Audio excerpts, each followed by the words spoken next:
संपूर्ण वेदों का मूल प्रणव ओम मैं हूं। आकाश में शब्द, मनुष्यों में पुरुषार्थ मैं हूं। अनन्य चिंतन के लिए बहुत आवश्यक है ये बात समझ लेना, क्योंकि हमारा मन किसी न किसी वस्तु, व्यक्ति, स्थान कहीं न कहीं तो जा ही रहा है। एकमात्र प्रभु की रूप माधुरी में तो डूबा नहीं। तो इसको जहां जहां मन जाए वहां वहां से भगवत भावना युक्त करना होगा।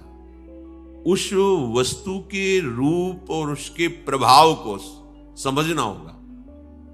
श्री भगवान कह रहे हैं, जल का अस्तित्व रस है। रसोहमप्सु कौन्तेय, जलों में मैं रस हूं। अगर जल से रस हटा दिया जाए तो जल नाम की कोई वस्तु ही नहीं, उसकी सत्ता ही नहीं है, क्योंकि ये रस तन्मात्रा से ही जल प्रकट हुआ है। मूल इसका रस है। जितना द्रवित पदार्थ है सब का मूल रस है। अगर रस न रहे तो उसका अस्तित्व ही नहीं है। अब हमारी दृष्टि जितने द्रवित पदार्थों में रस भाव से गई तो हमें देखना है इस रस तत्व रूप में मेरा आराध्य देव विराजमान है। मेरे प्रभु यहां रस रूप धारण किए हुए विराजमान है। प्राकृतिक रस से जब आप भगवत भाव युक्त हृदय वाले हो जाएंगे तो आपका हृदय चिदानंद रस का रसास्वादन करने योग्य हो जाएगा। ध्यान देने की बात है। वेद कहता है, रसो वैशः रसम हेवायम लब्ध्वा आनंदी भवतु। वो परब्रह्म परमात्मा रस रूप है। अब इस रस के दो विभाग यहां देखे गए, एक तो प्राकृतिक रस और एक चिदानंद रस। प्राकृतिक रस की जो अनुभूति हो रही है वो हमारे श्री कृष्ण ही हैं, वो हमारे आराध्य देव ही हैं। पर इस भाव को समझने के लिए प्राकृतिक रस का रसास्वादन करने वाली इंद्रियों को प्रभु की तरफ मोड़ने के लिए राग का त्याग करना होगा, वैराग्य।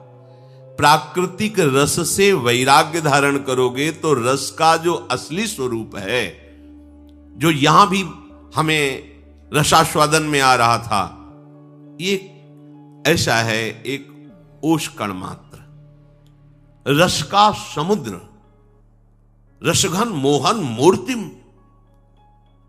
वो रसो वैशः, उसका अनुभव करके ही हम इस रस को जान पाएंगे।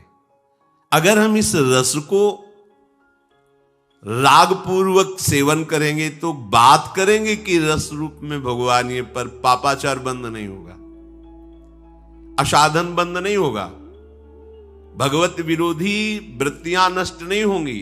ये अनुभव गम्य संतों के वचनों के आधार पर है। शास्त्र के वचन सीधे नहीं समझे जा सकते।